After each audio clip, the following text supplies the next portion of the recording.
دیوبند کو برا کہہ رہے ہیں تو ایک آپ کی مرضی آپ کہیں، ہمیں کوئی فرق نہیں پڑتا، ہم ہوتے کون ہیں، ہماری حیثیت کیا ہے، ہمارا کچھ بھی نہیں ہے، اللہ کا ہے، اللہ کے دین کا ہے. لیکن ایک بات دعوے کے ساتھ آپ کو بتائیں گے کہ آپ دین کے دشمنوں کا کام آسان کر رہے ہیں، اس کو یاد رکھیے گا. ہماری صحت پہ کوئی فرق نہیں پڑتا، دیکھ لو نا، سب کام ہوتے رہتے ہیں دنیا کے اندر.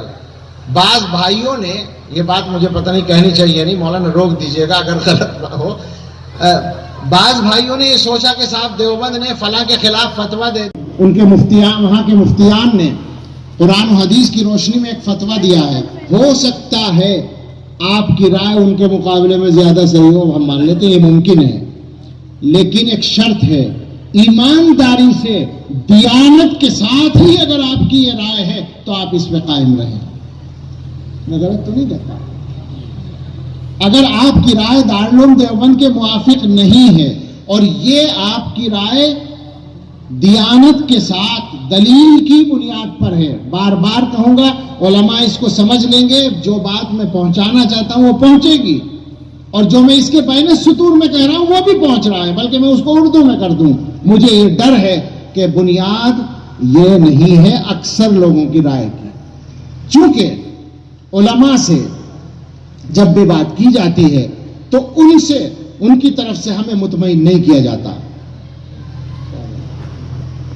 غلط بات کو عالم تو سمجھے گا کہ نہیں وہ غلط ہے، غلط بات غلط ہے، علماء تو اس کو سمجھیں گے نا. تو مجھے یہ شک ہے، معاف فرمائیں، میں کسی ایک آدمی کی بات نہیں کر رہا ہوں، لیکن جتنا میں نے جانا ہے اس میں شک ہے کہ واقعتاً دیانت کے ساتھ دلیل کی بنیاد پر وہ اس فتوے کو غلط سمجھتے ہوں، ایسا بہت مشکل ہے. لیکن اس کے باوجود اس امکان کو مانتے ہوئے میں بالکل صفائی سے اعلان کر رہا ہوں، میں دارالعلوم دیوبند کی طرف سے نمائندہ بن کے نہیں آیا، لیکن وہاں کے نظام کا ایک چھوٹا سا حصہ ہوں، اور مجھے یقین ہے کہ جو بات میں کہہ رہا ہوں اس کو ہمارے اکابر کی طرف سے بھی سمجھا جا سکتا ہے کہ آپ اگر دیانت کی بنیاد پر دارالعلوم کے فتوے سے اختلاف رکھتے ہیں تو یہ بہت مبارک ہے، آپ ضرور رکھیں، ایمانداری سے اللہ کے لیے اگر یہ اختلاف ہے، اور کام کریں. لیکن اگر رائے قائم کرنے میں کہیں کوئی اور بنیاد خدا نخواستہ ہو، کسی کا دباؤ ہو یا غلط فہمی ہو یا زیادہ غور و فکر نہ کرنا ہو، کچھ بھی ہو، میں ساری بات نہیں کہنا چاہتا، جو بھی کوئی بات ہو پھر چھوڑنا ضروری ہے آپ کے لیے. آپ صحیح بات پر آئیں جس کو آپ اپنے علم کی روشنی میں صحیح سمجھتے ہوں.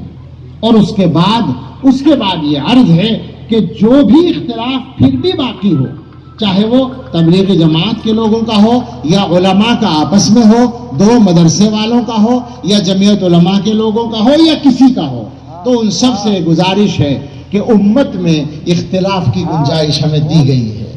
آپ اختلاف رائے کر سکتے. مدارس کے خلاف اور خاص طور سے یہ سلسلہ الذہب، یہ سونے کی جو زنجیر ہے جو دیوبند سے چلی ہے اور ساری دنیا میں پھیلی ہے، اس کے خلاف اگر آپ بات کرتے ہیں تو آپ یہ اپنا کام نہیں کر رہے، یہ آپ دین کے دشمنوں کا راستہ آسان کر رہے ہیں.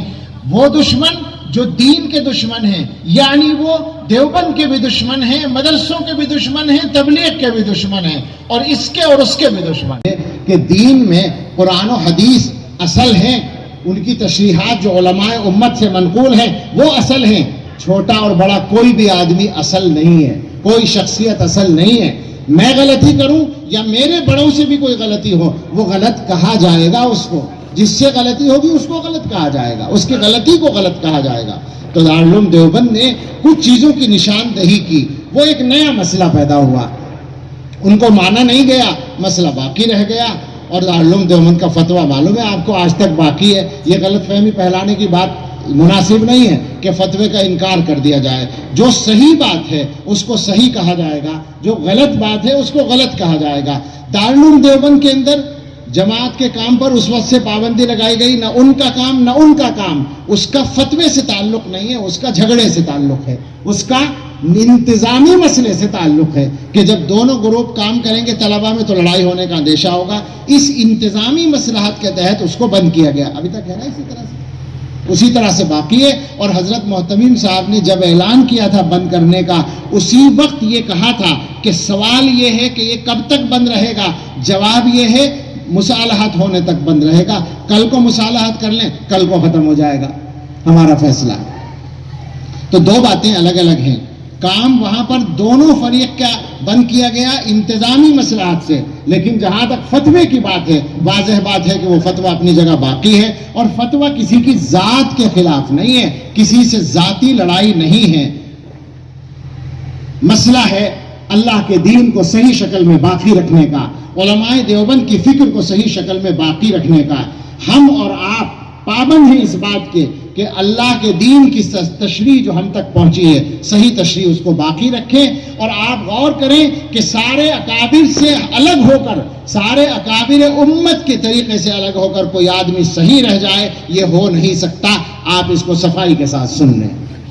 اور اس کے بعد میں ایک بات اور کہوں گا، اگر جب تک آپ کی سمجھ میں بات نہ آئے، بات سمجھ میں آ جائے تو بہت اچھا، غلطی سمجھ میں آ جائے تو بہت اچھا، لیکن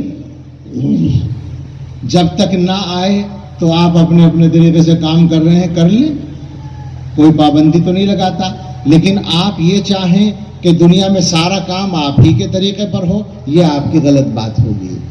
لہذا اس کی وجہ سے اگر مسجدوں میں جھگڑا ہوتا ہے، آپ اگر فلاں اور فلاں سے تعلق رکھنے والی جماعت کو مسجد میں آنے پر لڑائی کرتے ہیں، اس کا مطلب یہ ہے کہ آپ کا جو اصل مقصد تھا وہ آپ کو یاد نہیں رہا. میں نے